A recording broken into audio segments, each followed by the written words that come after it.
Welcome, welcome, Janet. It is so nice to see you. I haven't seen you in a couple of months. How are you doing? I'm truly fantastic. I'm blessed, and you're absolutely right. It's been a while. It's been a minute, but I'm so very happy to see you today. I'm happy to see you too. So, welcome to the Lynchpin Podcast with Nora, and I'm going to just do a quick little intro on you, and I can't wait to ask you some questions. Tell me and all of us about your life and what you're doing now, and if you wouldn't mind me doing a quick little intro about you. So, meet Absolutely. Janet Tonkins. That's Ton as in Nancy or Nora, Kins, as opposed to with the M. Janet Tonkins wasn't born into wealth. She built it brick by brick, from humble beginnings in the Deep South to becoming a multi-property investor and mentor to hundreds. Janet's story is one of faith, resilience, and results. As the founder of the Cash Flow Divas Circle, where faith meets financial freedom, Janet has helped countless individuals move from fear to financial freedom through real estate. Her signature approach combines education, strategy, and faith, teaching her audiences that financial independence isn't a dream reserved for just the few. It's a skill that anyone can learn. Whether she's speaking to aspiring investors, professionals ready to diversify their income, or organizations focused on empowerment and equity, Janet inspires action and transformation. Welcome, Janet. Thank you. Thank you for that for those kind words. Oh, I love it. I love it. So we met at Patty Aubrey's speaker launchpad, which was fabulous. It What have you was. been doing since? We'll kind of work backwards. How about that? Okay. I've just come from a power networking conference with over 2,000 people in Atlanta, Georgia. I just returned on Monday, as a matter of fact. And this morning I was fielding five calls, and I have five additional calls regarding my rental property mastery class. So it was a fabulous weekend. And actually, the conference was from Wednesday through Saturday. And it was from Dr. George Frazier, who's actually a networking expert. And we were in the room with both millionaires and billionaires. So it was truly, truly a fruitful weekend. And I gave two classes on Friday and Saturday of last week. And so it does my heart good because as a matter of fact, there was actually a pitch contest with three children, 16 years old, one from Jacksonville, Florida, which is where I was born. And he actually won the pitch contest. He won $5,000. These were young folks that were pitching businesses to us. One Asian young woman was doing an invention, and then there was an African American female that was doing something with math. But the Jacksonville, Florida young man has already created a book, and he's going around the country now teaching financial literacy.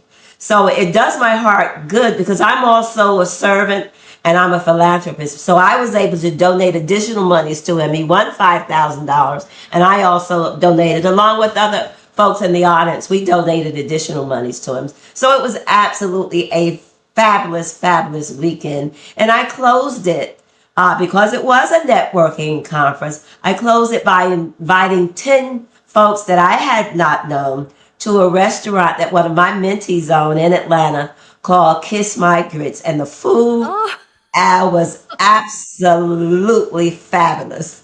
oh my gosh. You just brought back a memory of in sixth grade at St. Raphael's and Mrs. Mock. Oh no, it was high school. It was high school. I was a sophomore. And she went, "You can kiss my grits." Kiss She would My say Grits. that. And he spelled Oh it my gosh. Gritz. And then prior to that, I was in Spain. So I did my keynote in Spain, but I turned it into Spanish. Leap, no credit, no cosigners, en masse in Spanish. So I did a few Spanish words in there because it doesn't matter where we are in the world.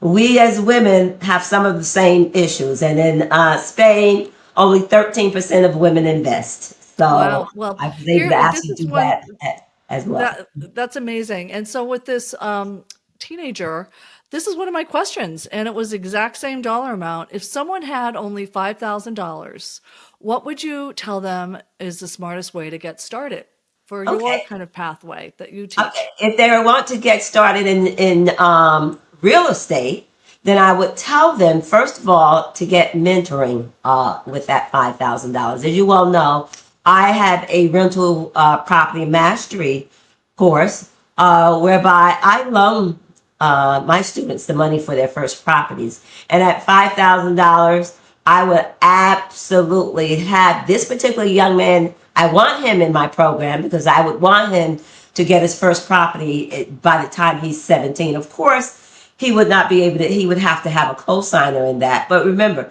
when I'm loaning students money, I'm not looking at just credit scores. I'm also looking at whether or not I want that particular property in my portfolio if I'd have to foreclose on them. And what is one myth, speaking about this, in the real estate investing world that genuinely frustrates you? One of the myths is that you need a lot of money Hmm. to start investing.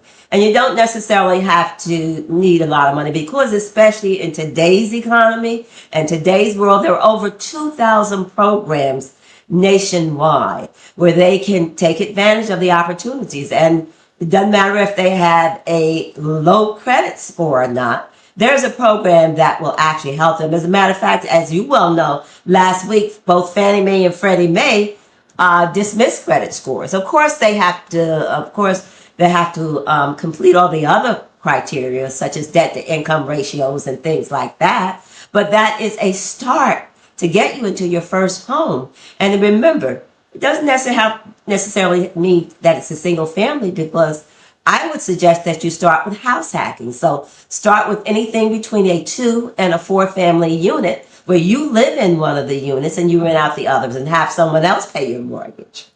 And where are you investing? I mean, for example, I really want to invest with, have my kids are both living in the same area in California, more or less. But Los Angeles, I don't know, that's a tough one. Los Angeles is a tough one. As a matter of fact, I have students from Los Angeles that are actually investing here in Baltimore because the price points are totally opposite there. So I'm still in Maryland, New Jersey, and Atlanta, Georgia. So I invest in those 3 states. But I have students that are in Annapolis, St. Louis. Missouri is an excellent place to invest now. So I have students in St. Louis, and then as a result of this week, I'll probably have students in Omaha, Nebraska. I'm talking to them all over the country right now. And how do they find you, Janet? Well, these particular students found me as a result of this networking conference this weekend. And then my website, cashflowdiva.com, and now as a result of Patty, JanetTonkins.com. I did notice that, and I love the website. It looks really, really good. I think that will Thank you. probably Thanks to Patty and Molly. Molly, I Absolutely. was going to say Molly probably really helped you out there. So tell me, all right, so now we're going to go back because I love your story because you also are a keynote speaker. And if I just wondering if you could share with the audience how you got started, and I'll take it from there. How you got started in real estate investing. Okay, certainly. As you well know, as your audience may not know, I come from poverty. I was born and raised and actually born and raised in Jacksonville, Florida. As you well know, that was in the 60s, and that was coloreds and whites for only. We moved for a better life when I was 12 years old to Paterson, New Jersey.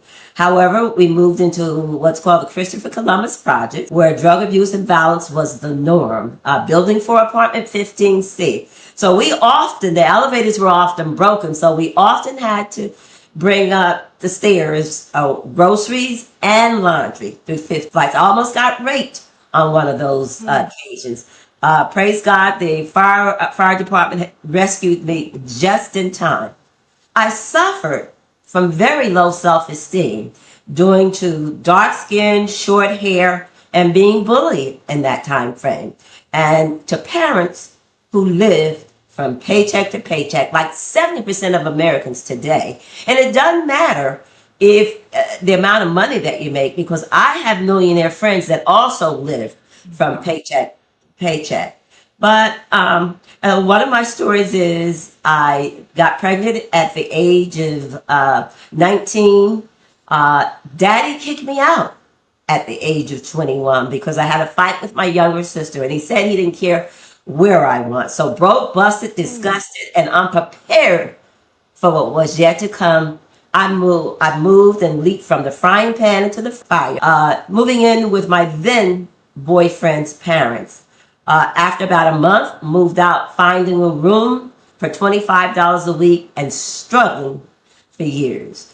Struggled and struggled until the age of 21, I accepted Christ.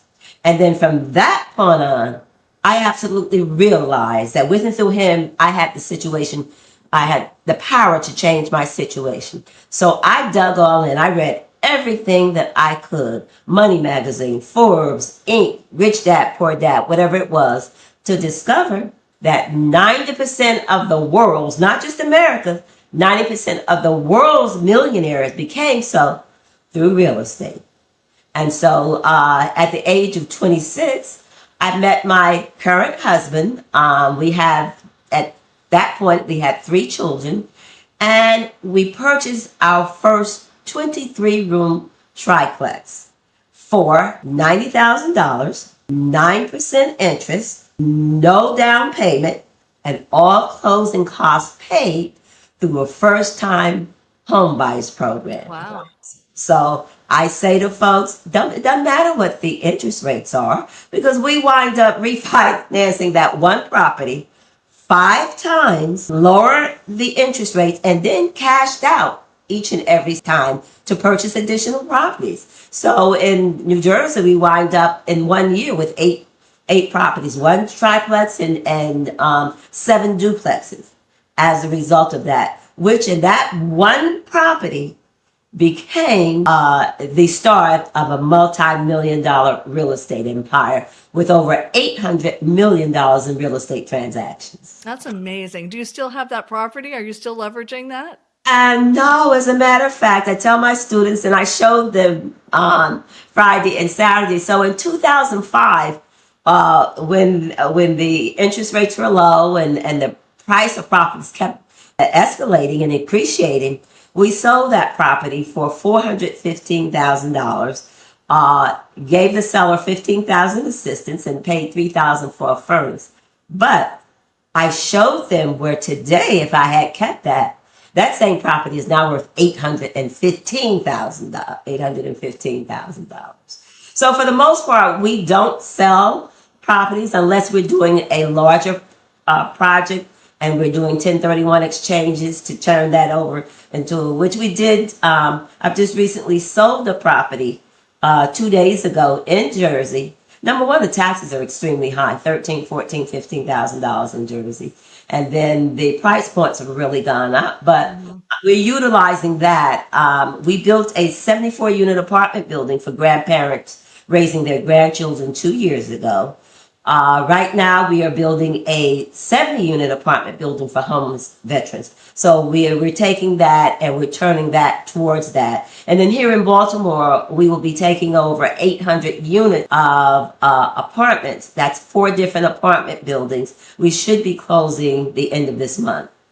So tell me about, I remember speaking briefly with you about it a couple months ago, the grandparents, the apartment building for grandparents, and where that is, or if you can talk about it, Oh, and how absolutely. that got started. And So we're from Paterson, New Jersey, and Paterson, New Jersey is absolutely sets a low ceiling for African Americans. So when my son, he went to Morgan State College here in Baltimore, Maryland, and we had no earthly idea of moving to Baltimore, Maryland.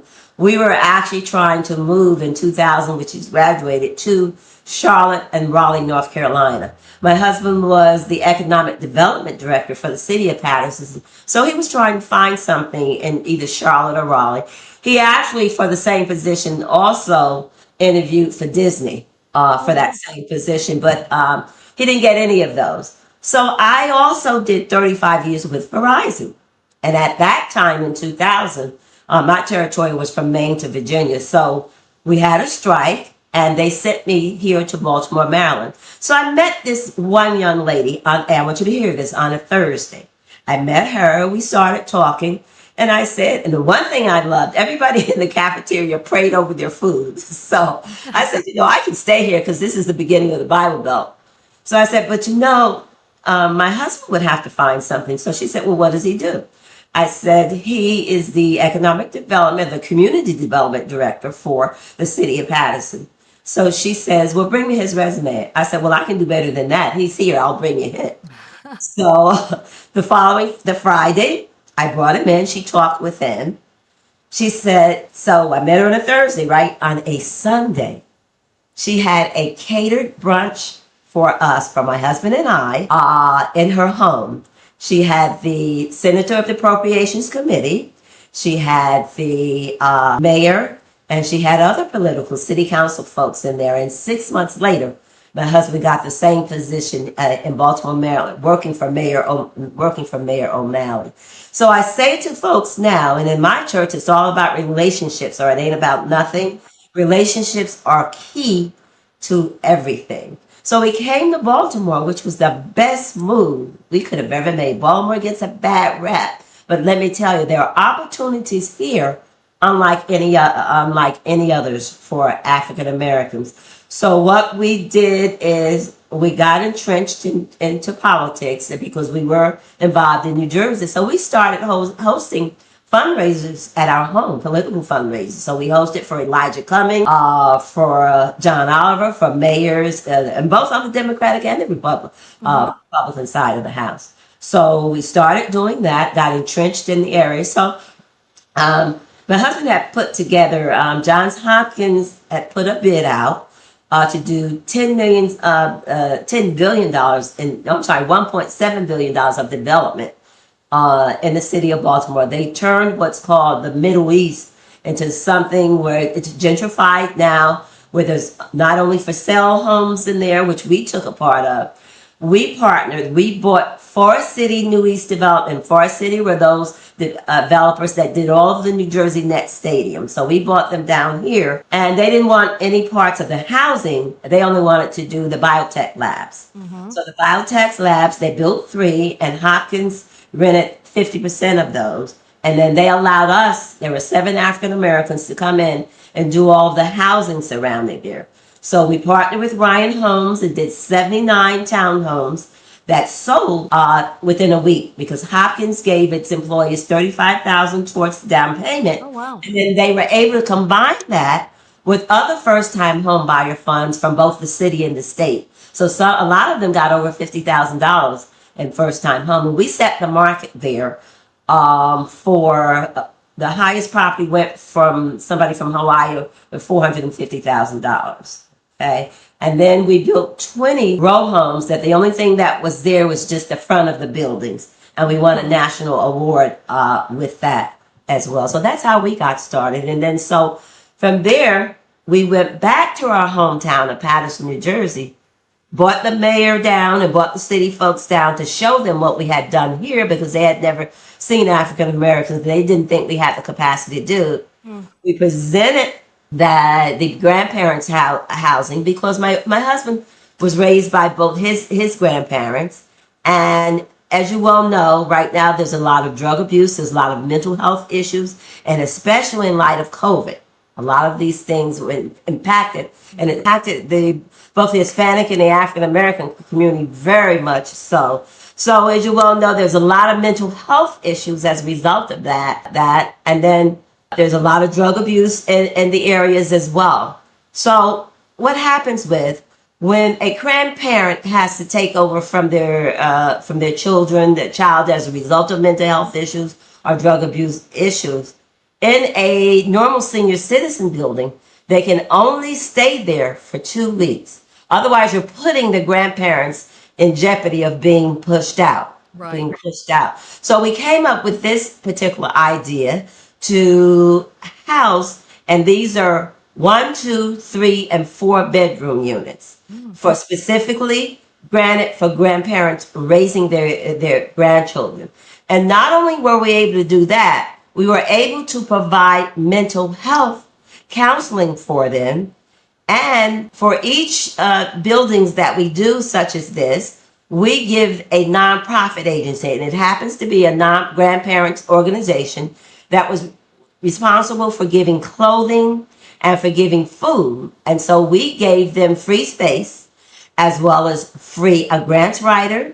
We gave them free furniture and free computers as well as mental health counselors. And this was up in Patterson, you were saying, This is right? in Patterson, New Jersey. That's And how many units did you 74 units. It's 74 did you units. find an apartment building, or how did you build it We from built scratch? this from the ground up. Okay. Wow. We built this on the air rights of the parking authorities parking space. So there are two levels of parking. One level of parking is still specifically for the parking authority of the city of Patterson.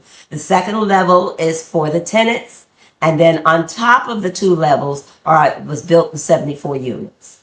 How And did we you were come the up first to build on the air rights in the city of Patterson. right, how did you even come up with the concept? Was there already a conceptual design there, but Yeah, not for the one of the folks here in Baltimore actually did something in DC. And so we tried to partner with him to actually do it, and we couldn't come to any agreement. So we took our partnership to Patterson and we took it to Wind Development. And Wind Development had always tried to get into the city of Patterson, but they could not. So you got to remember, when you partner with someone, both of you have to have something to bring to the table. So we had the land, which we got for zero, and we had the political connections. So we were the first in history in the city of Patterson to get 100% vote from the city council on that particular project.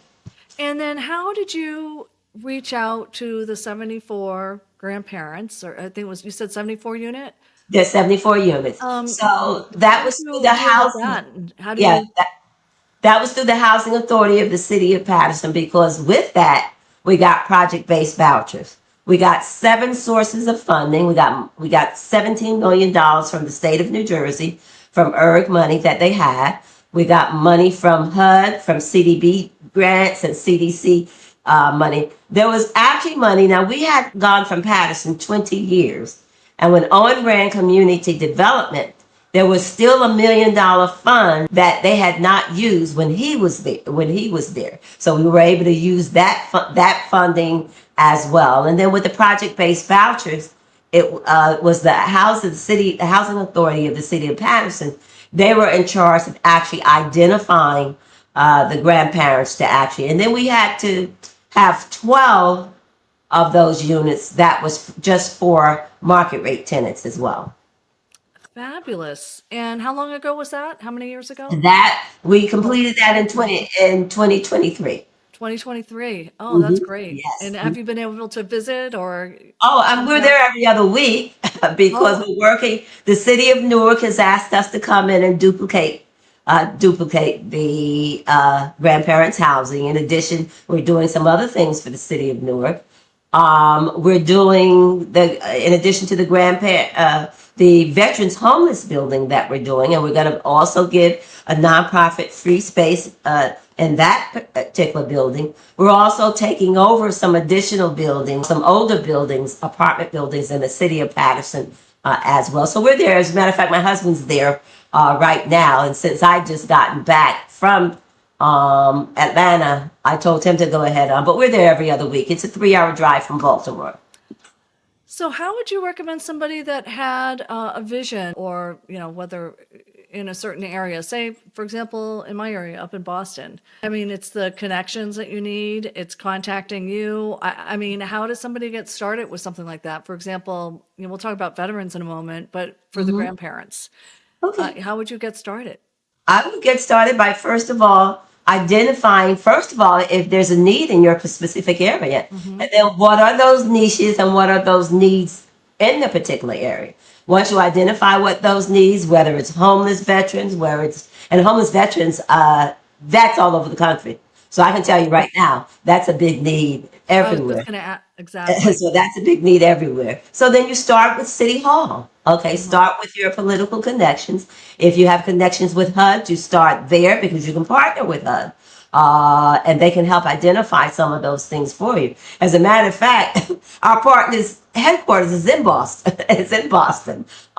When development, as a matter of fact, I'll be there December 10th for their Christmas party, my husband and I. So just find out. But as I said to you, when you're partnering with these folks, then you must have something to bring to the table in order for them to partner. Whether or not you have access to land, access to political connections, or whatever it is that you can bring to the table. Yeah, it's like putting people together too. Absolutely, absolutely. And when did the homeless veterans housing? Well, that was the idea that we bought in immediately after the grandparents' housings. So we're actually going through that process right now as we speak. My husband went through the city council, him and when last week. So we've gotten an approval. And then the other thing that everybody wants affordable housing, right? Right. But the construction costs, the appliances, and all those things are the same, whether it's affordable, whether it's not affordable. What makes it affordable is the write down on the construction costs. So the write down could be funded by HUD, could be funded by the city, could be funded by the state, or a combination of all those things. And so also tax abatement. So on the grandparents' housing, we got a 30-year tax abatement from the city council. So all of those things help write down your costs, and and that's what makes the housing affordable. Because as we said, the construction costs are the same no matter whether it's affordable housing or not. Great. Interesting. Really fascinating. And so what struck me too is you were not full time. You were saying that you worked for so many years at Verizon. So this was all acquired knowledge on the weekends? Absolutely. I tell people we crawled, we walked, and we run. We made many, many, many mistakes because there were no real estate investment associations back in 1987. There was no one that we really could go to for information other than remember the internet was not had not been in 1987, so we made mistakes with tenants. Matter of fact, this 23-room property, we got sued because we had not done our due diligence because the owner of the property told us the tenant was paying $700 a month in rent. So we go in, she gives us $300 a month. She gave us $300 for the first month's rent. And we're saying, no, you pay $700. She said, no, I pay $300 and here are all my receipts. So in order for her to get out of the apartment, we told her that my mother-in-law was going to be moving into the unit and we asked her to move out. And my mother-in-law didn't move in to the unit and she found out, so she wound up suing us. She got $5,000, but that was a lesson well learned. For us, at that point, we did not buy properties with tenants in there because we wanted to set our own rent. So that was a lesson that was well learned. But I will say it was worth it to pay her the $5,000 to move because we were able to get our rents, the rents that we wanted once she moved out. So but those are the little things that some of the things, and then 9% interest rate. I mean, that was a very high interest rate at that time. So I say to my students and I say to folks now, don't worry about the interest rate as long as you can afford the property right now because everything is cyclical. They're going to go down at some time or point, and that allows you to refinance. And remember, if you buy in the right area, that property is going to appreciate. And so you got to be careful where you buy in because properties can depreciate as well. But my goal with all of my students is we buy in properties, and I say where you're already making your money. So what that means is one of my students just closed on a property that we paid $153,000 for. It's within walking distance of the Baltimore Ravens Stadium as well as the Baltimore Orioles Stadium. So it's already valued before we complete our rehab at $270,000. We paid $150,000. So you've already made your money when you're going into it, and that's what I teach the students in my coaching programs. So the students, in a lot of instances, become your business partners. They can become my business partners as well, and they also become my children for most of them. Because here in Baltimore, and then even those, because what we were doing, we would bring them in because I had students from New York, California, all over. So we would bring them into the city of Baltimore, let them meet in our office, pay for their lunches, take them through into some of the rehabs that we were actually doing, even some of the bigger projects that we were working on as well. We would actually do that too. So some of them also become our lifetime, I would say, children and babies, and they come for life advice. And life advice, I have one young man that had never been out of the city of Baltimore. We also do a quarterly retreat where we take them out of the country, Mexico, Costa Rica, Panama, Jamaica, you name it. And so we try to do it no more than $1,000, and that includes all inclusive and airfare. So we try to make it affordable for them. And so my young man is 24 years old, had never been out of the country. He now has 4 properties and has a hotel in the country of Colombia.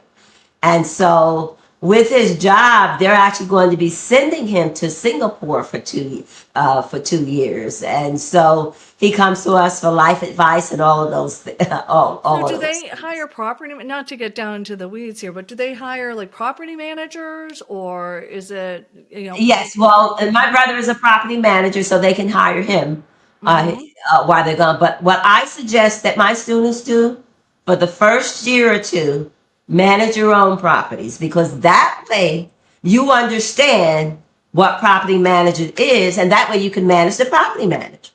Right, right. And then what about like how do you find these deals? Are you always looking on, realtor.com or the All website? of the above. So I would say 60%, and I'm on the executive board of the Baltimore Real Estate Investment Association. Okay. I'm also a member of the Atlanta Real Estate Investment Association, as well as here in Baltimore, we have two, as the Mid-Atlantic Real Estate Investment Association. So I would say 65% of my deals have come from wholesalers. For those of you that don't know what a wholesaler does, what they do is they put a contract on a particular property, knowing full well that they're not going to purchase the property, and so they come to me or a cash buyer, knowing full well that we can close in a week or two. And what they do is they add their fee to that particular contract, and then we wind up paying all the closing costs and things like that. So 65 to 70% of my properties come from wholesalers, most of the MLS, HUD. I bought directly HUD properties, Fannie Mae and Freddie Mac as well. So I've done all of the above. Well, when you say you buy directly from HUD, Fannie Mae and Freddie Mac, what does that mean? Well, if you go onto HUD, HUD has a website that they list their HUD-owned properties, properties that either they foreclosed on or they taken back from owners. Now, typically what HUD does is they want a home buyer initially in those, somebody that's going to live in the property. However, they give them 3 to 4 weeks to find a home buyer for those.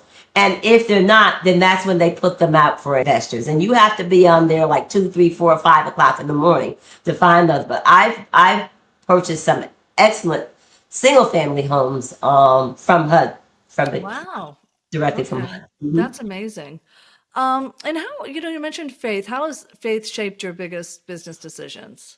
Faith helped my business decision. First of all, I treat, as a result of my faith, I treat everyone the way that I want to be. I want to be treated, and then for me, I seek God first, and then everything else is added unto me. And so, and I pray.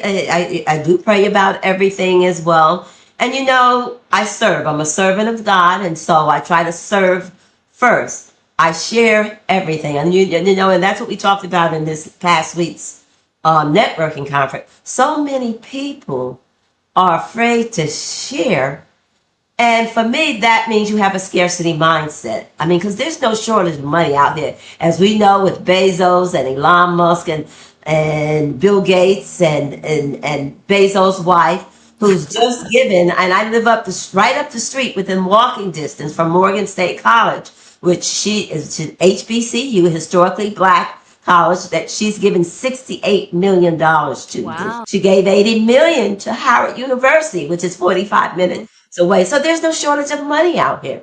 And so that's been my grace is to treat people the way that I want to be treated. And to, I don't, my husband and I, we tease one another. So we're all about excellence as well. When I first joined the real estate community, I've been giving granite countertops, stainless and black appliances for over 22 years. And so when I first joined, everybody was, you don't need to do that, as well as wash machine and dryers and so forth. But as my husband and I say, no, and I would say 50% of my portfolio is also subsidized housing. That could mean project-based vouchers as well as tenant-based vouchers. And the difference is project-based vouchers stay with the property. Tenant-based vouchers, the tenant can take that anywhere in the country as long as the landlord is willing to accept that voucher. And so we have a combination of all those. But most of these are single young women, have anywhere from 2, 3, 4, 5, 6 children. And just because they have a voucher doesn't mean they want to just live anywhere in anything. So my mantra is, I'm not going to give you anything that I can't live in myself. So as a result of that, my husband and I tease one another. If I were to kick him out or he were to kick me out, we can pick and choose any one of our properties to live in. And Yep, so we that's are about excellence. And it's the exact same thing in the grandparents' housing. They are absolutely gorgeous. They have white cabinets. They have electric stoves, they have dishwashers. They have, each floor has a computer room. They have some green space as well. And so it's absolutely something that we're so very, very proud of. it is, and it really, when you think about it, because I have rental properties, it doesn't cost that much more It to really make them doesn't. nice. It doesn't. It really doesn't. It really doesn't. And I'm a person, I'm a shopper by nature. And so I find, and I negotiate with everybody. I'll go into Lowe's and I'll go into Home Depot as well. And most of the managers know me. So when Black Friday comes, I'll go in and I'll buy 10, 15. And what I'll do is with my single families, I don't allow the tenants to have the garages. So I put my appliances and things like that in those garages. But everything is negotiable. You can always ask. And all they can do is say, the worst thing they can do is say no. Yeah. And so, but oftentimes they say yes to me if I'm buying in bulk. And how do you handle the, because you have property, well, your husband is in Patterson right now, you're in Mhm. Baltimore, and you have the other states that you're in and investing in. How do you handle Okay. that? My brother is in. My brother is a property manager. He used to work for some large property management firms in New Jersey. He Hmm. moved to Atlanta. He has his own portfolio now as well, and he does it full time. So he actually manages our properties in Atlanta.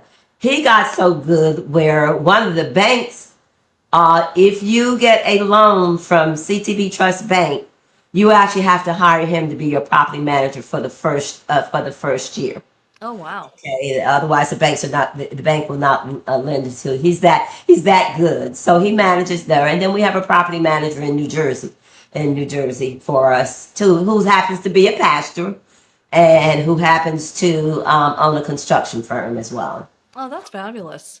Keeping it all in the family. Yes, keep it in the family. And here's another one. What's a moment in your journey from when you've kind of first realized all this that still feels surreal to you? That like, did that really happen? I mean, do you have a lot of these magic moments or God moments? And well, even today I do. I do because I'm grateful today. Every morning that I wake up, I praise and I thank God.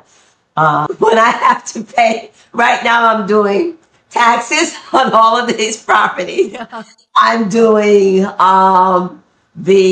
for example, in Baltimore, really, you have to renew your rental license every single year, and then you also have to renew your lead certs as long as the properties are not lead free. So half of my properties are lead free, and half of them are not because the folks have been in them, and I have tenants that have been with me since I moved to Baltimore and Hmm. have not moved out. So I praise God that, I can pay. I can just pay as I'm writing the checks and going online or having somebody do that for me. that I can absolutely, I have no problems and no qualms, and just that I'm able to pay those. And life's about having high quality problems, right? Yeah, And as they say, yeah, it's not a yeah. problem if it can be fixed with money. So, Absolutely. Yeah. but it's And about then the having other high. things I give to my tenants, and not only my tenants, I give scholarships. I give scholarships to those children that are actually doing well. And then not only my tenants, but in my church, I'm president of the usher board. And I give the younger ushers, I give them scholarships as well when they graduate and so forth. So it does my heart. Does my heart. We buy clothing, we buy bedroom suits, we buy books and things like that, when they're going back to school, and those things. So that really, I love to give. And my goal is to write one check, not me, not Owen, not anybody else, to just write a check for $1 million to, we have a school called Hope Academy, and we can't keep teachers because we can't compete with the public school system. So I want to be able to write a check within the next year or two, one check for $1 million to School. donate to the school. Mhm. That's amazing. So, as we kind of wrap up a little bit, what's the one thing you hope every woman listening, or not just women, anybody listening, realizes about wealth and the possibility? That if you have the mindset to do it, it is absolutely possible for anybody. As I said to you earlier, my parents lived from paycheck to paycheck, never owned anything. And remember, you can always begin again. You can always change. It doesn't matter how old or young you are. My sister bought her first property at the age of 62.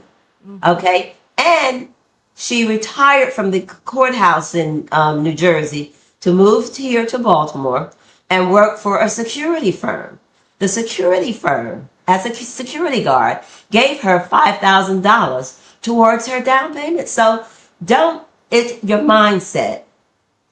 Trust me, if you can believe it, you can absolutely achieve it. And I want you to believe it. It doesn't matter how old you are, doesn't matter how young you are, and don't worry about the interest rates as well, because the interest rates are going to either go up or they're going to go down. But so if you can afford it, remember, home ownership is the way to real wealth here, not only in America, but throughout the world. So go ahead, just get started. Just get that first property, even if you have to partner together with family members to do that. Mm-hmm. Do it, and you won't regret it. But do it and do it right. Okay. And then finally, if you had to rebuild everything from scratch in 2025 or 2026 as we head into the new year, what's the first move you'd make? Uh, the first move I would make is get a mentor, because what that mentor will do is the mentor can move you along much quicker than you would on your own. And in addition to that, a mentor can keep you from making a lot of mistakes. Okay. I always say to my students, let your mistakes be new mistakes and not the mistakes that we have made, because that's the purpose of a mentor. So that's where I would, that's exactly where I would start. And a good mentor, trust me, is worth their weight in gold. And then how do people get in touch with you? What are your programs that you have coming down? They can get in touch with me at janettonkins.com. And I have the rental property prosperity program. And that's an evergreen course that you can just buy that and do it on your own. And I've had students that actually do that. Trish Lewis did it and has 10 properties. I have other folks that have done it, 10, 15. Or if you want me, there are additional programs where I do one-to-many, and I also do one-on-one coaching. With the one-to-many and the one-on-one coaching, there's a possibility that I will also loan you the money for your first property. And then what about speaking? If somebody wanted to hire, because you have, I mean, I just was able to witness that firsthand. The most, we touch on it a little bit, powerful stories. And for keynotes, people will still reach out to your website for keynote speaking. And The keynote speaking at janettonkins.com, and there is a page just for speaking on there as well. And so if you link on that page, and then I will get the information. And I am looking for additional speaking engagements next year already. So I would absolutely love it if you would contact janettonkins.com. And what would be your ideal audience? I'm sure there's so many, I mean, truly everybody But right is your now, audience, my but what would ideal you? audience is women and children. Mhm. I'm trying to create generational wealth through them starting at a younger age. Okay, so I also teach financial literacy because I had very low self esteem. I start with self esteem. I start with setting goals because I was never taught. Write your goals down, make plans to achieve them, and then work on them daily, and then put them in bite-sized pieces. So I started that in my church, starting with 3, 4, and 5 year olds. Then we moved to financial literacy. I taught our son to invest in the eighth grade. He was in Black Enterprise magazine twice. He was on Tony Brown's Journal in New York because we taught him how to invest the dividend reinvestment way. So they're called DRIPs. You buy one share of stock, Nike, Walmart, Coca-Cola, whatever, directly from the company, then you automate it. And 10, 15, 20, $25. And right now, you can even get a custodial account in the larger brokerage firms, the Mhm. Schwabs. You can also invest in Robinhood with Robinhood and Cash App.